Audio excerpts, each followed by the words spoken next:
ti streda, začína sa dráma. Na linku sa pripojila dcéra a jej mama. Batéria klesaknú, len nabíjačka horí. Preberajú susedovcov ich psi a ich dvory a tvory a tvory. Prvá hodina, to je klasika a veda. Kto čo varil, kto čo kúpil, komu sa vyspať nedá. Potom príde ticho, také husté síte. Mami, počuješ ma? Áno, veď ešte som tu. Mami, ešte posledná vec a hodiny letia preč. Vedci nevedia, odkiaľ je tá energia, ale láska a priateľstvo žene nikdy nechýba. Druhá hodina, témy dávno došli. Už aj všetky klebety do vývrtky vošli.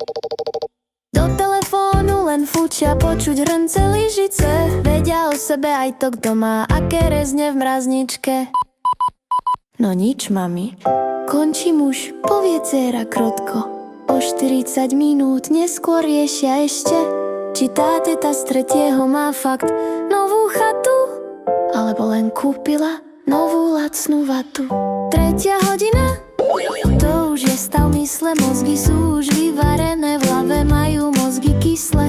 Obe hľadia do steny, v uchu cítia pálku. Spojenie je stabilné, no duch šiel na prestávku. Mami, ešte posledná vec a hodiny letia preč. Vedci nevedia, odkiaľ je tá energia, ale láska a priateľstvo žene nikdy nechýba. Tak ahoj, no maj sa. Povedz mužovi a ďalších 20 minút sa zas niečo vyloví. Keď konečne padne tma, signál utíchne. Muž v kútiku obývačky si len ticho vydýchne.